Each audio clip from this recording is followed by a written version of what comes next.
my first question when we're talking about leadership gaps in the organization, my first question always is to look at the executive team and say, how are you modeling this?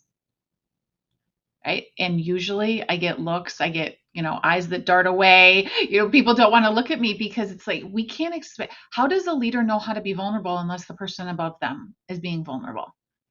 Right? We have to teach them how to do it, just like we have to teach our employees. And so it's these multiple levels of leadership that you can see pockets within an organization that are thriving right now from a culture standpoint. That's why we don't measure culture at the overall organization. We take it division or department at a time, because you can have one area that's really thriving and another area that works directly with that area that's not. And it all stems from the leader and how the leader is showing up every day. And so that's typically our first kind of gauge is the leader able to be open and just admit, I don't know. We always say leaders don't need to know the answers, they need to know the right next question. None of us know the answer of how to get through the supply chain issues or how to get through, right, the pandemic and how we come out of it and how consumer behavior is changing.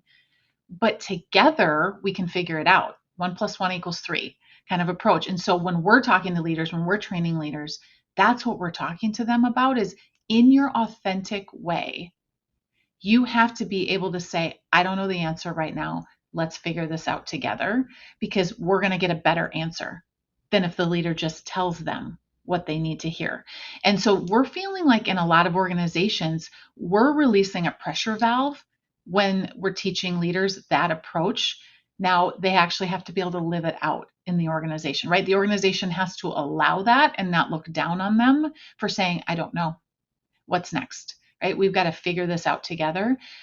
So that's where culture comes into play. It's got to foster that for the leaders to really rise to the equation.